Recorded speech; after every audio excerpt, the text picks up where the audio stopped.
먼 옛날 동방의 작은 마을에 공자라는 현자가 살았습니다. 그는 인의 중요성을 전하며 마을 사람들 사이에서 존경받고 있었습니다. 하지만 아무리 공자의 말이 가치 있다 해도 실제로 그것을 실천하는 일은 생각보다 쉽지 않았습니다. 그래서 공자는 사람들이 인의 개념을 보다 쉽게 이해하고 실천할 수 있도록 재미있고도 깊은 교훈이 담긴 이야기를 들려주었습니다. 어느 날 마을의 모든 사람들은 매년 열리는 가을 축제를 준비하고 있었습니다. 축제는 마을의 가장 큰 행사로 이웃 마을 사람들까지도 구경하러 몰려드는 자리였습니다. 그런데 축제를 앞두고 마을 촌장인 장 씨에게 큰 고민이 생겼습니다. 마을의 여러 집에서 빌려온 돗자리를 한 곳에 모으고 정리하던 중 실수로 그것의 기름을 엎질러 버리고 만 것입니다. 촌장은 그것을 어떻게 처리해야 할지 몰라 망연자실했지만 일단 아무에게도 말하지 않기로 했습니다. 비밀을 지키기란 쉽지 않았지만요. 이 일을 알게 된 공자는 촌장을 찾아가 조용히 말했습니다. 장시인이란 다름이 아닙니다. 당신의 잘못을 감추려 하기보다는 그 실수를 통해 더 많은 것을 배울 기회로 삼으십시오. 총망스럽게도 장씨는 이를 무시하고 지나간 이를 덮어두기로 했습니다. 그런데 이상하게도 축제 당일이 되자 기다리던 축제는 그다지 즐겁지 않았습니다. 사람들이 모였지만 어딘가 모르게 불필요한 긴장감이 흐르는 것 같았습니다. 다음 날 공자는 마을 사람들을 차례로 찾아가 사소한 부탁을 하며 그들의 반응을 살폈습니다. 그는 마을에서 가장 인자한 사람으로 알려진 위 씨에게도 작은 부탁을 했습니다. 위 씨, 혹시 돗자리 젖은 부분을 좀 말리다 보면 그 위에 걸터 앉을 수 있는지 봐주시겠어요? 위 씨는 흔쾌히 문제없습니다. 이렇게 하면 더 편하죠라며 자리를 옮기는데 조금의 망설임도 없었습니다. 하지만 몇 명의 사람들이 돗자리에 남아 있는 기름 냄새에 대해 불평하기 시작했습니다. 마치 그들의 불신과 불안함이 돗자리에서 피어오르는 연기와 같이 퍼져나갔습니다. 공자는 긴 한숨을 내쉬며 자리에 앉아 모든 사람들에게 말했습니다. 인의 본질은 타인의 입장을 귀 기울여 이해하는 것입니다.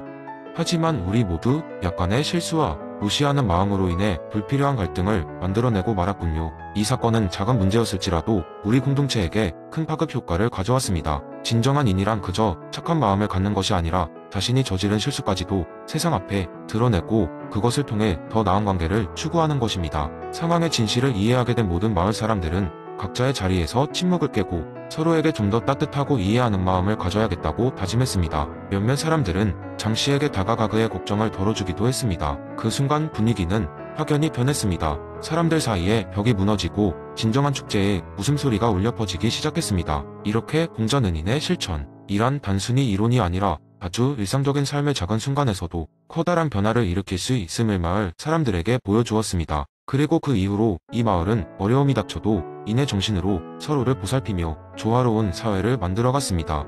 공자의 이야기는 그런 의미로 오늘날까지도 전해지며 많은 이들에게 자주 언급되고 있습니다. 두 번째 이야기 옛날 옛적 조용하고 평화로운 마을 청산이 있었습니다. 이곳에서는 아침이면 기분 좋게 우렁차게 울려 퍼지는 새소리와 저녁이면 노을진 하늘 아래로 저물어가는 하루를 보며 서로의 수고를 나누던 마을 사람들이 살고 있었습니다. 그들은 서로를 돌보며 수확물과 자원을 공유하고 마을에서는 항상 웃음소리가 끊이지 않았습니다. 이 마을 사람들은 누구나 따뜻하고 선한 마음을 가졌다고 알려져 있었는데 실제로 그들은 모두가 자신의 선한 본성을 기르는데 애썼습니다. 이 평화로운 마을에 어느 날 낯선 이방인 영수가 도착했습니다. 영수는 도시의 복잡함과 욕심에서 지쳐 휴식이 필요했던 참이었습니다. 착하고 친절한 마을 사람들은 영수를 환영하며 그에게 머물 곳과 쉴 공간을 마련해 주었습니다. 그곳의 편안한 분위기에 감동한 영수는 이 마을에서 배우고 느낀 것들을 스스로의 도시 생활에 적용하기로 마음먹었습니다. 영수는 마을 사람들에게 하루하루 배우기 시작했습니다. 그는 먼저 할아버지 연세에게 가서 물었습니다. 할아버지, 여기 사람들은 참으로 선해 보입니다. 어떻게 이렇게 선한 본성을 가지고 살아갈 수 있나요? 할아버지 연세는 부드러운 미소를 지으며 대답했습니다. 그것은 맹자의 가르침 덕이죠. 우리는 모두 인을 배우고 실천하려 노력합니다.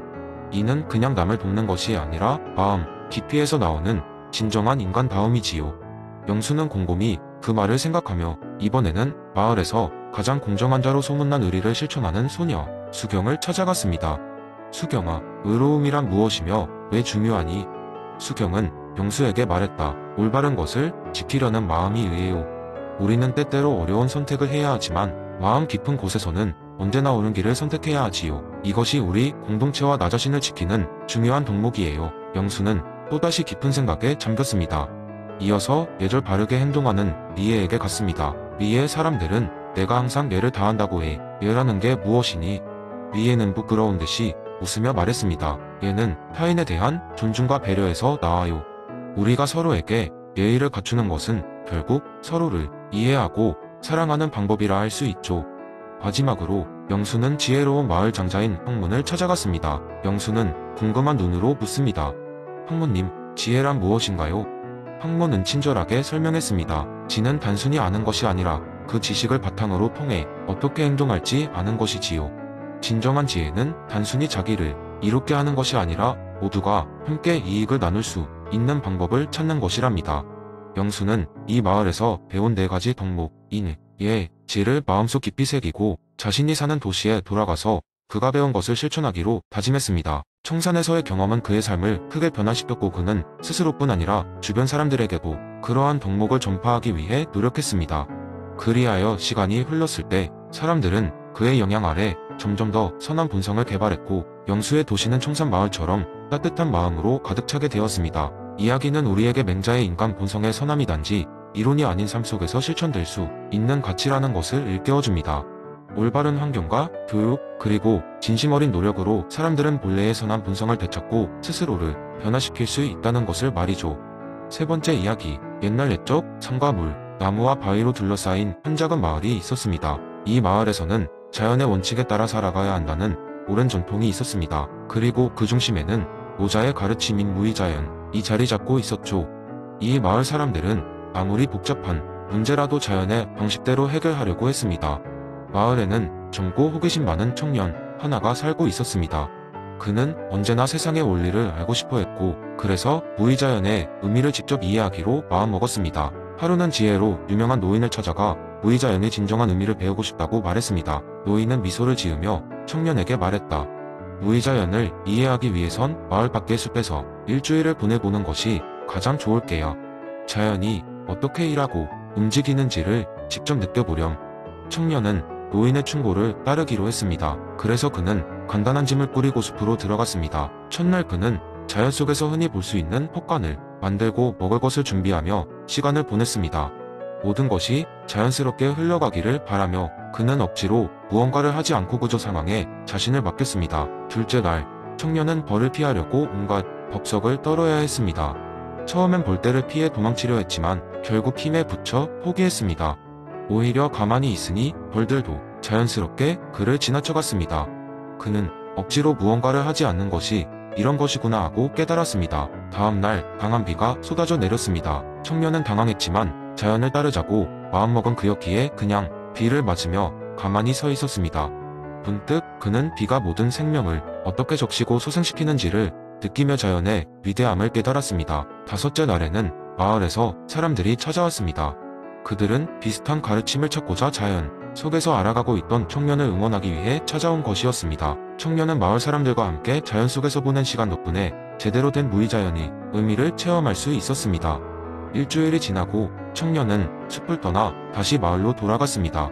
그를 직접적으로 바꾼 것은 없었지만 청년의 마음속에는 자연과 삶의 흐름에 대한 심오한 이해가 자라나 있었습니다. 그는 억지로 일을 행하지 않고 상황을 자연스럽게 받아들이며 사는 것이야말로 진정한 무의자연임을 깨달았습니다. 마을 사람들은 청년이 돌아온 후에도 그와 함께 자연에 따르는 방식을 더욱 굳건히 지켰습니다. 그렇게 이 마을은 세월이 지나도 조화로운 삶을 이어갔습니다. 청년은 노인의 지혜를 떠올리며 항상 조화 속에서 살아가는 방법을 찾으려 했고 그것은 그의 삶뿐 아니라 마을의 평화를 지키는 데도 큰 도움이 되었습니다. 이렇게 무의자연의 가르침은 세대를 거쳐 마을 사람들에게 전달되었고 그들은 자연과의 조화로움을 통해 하나된 마을 공동체를 만들어갔습니다. 네 번째 이야기, 옛날 옛적 조선시대의 어느 작은 마을에 도덕성을 중시하는 한 철학자가 살고 있었습니다. 그의 이름은 퇴계 이황이었습니다.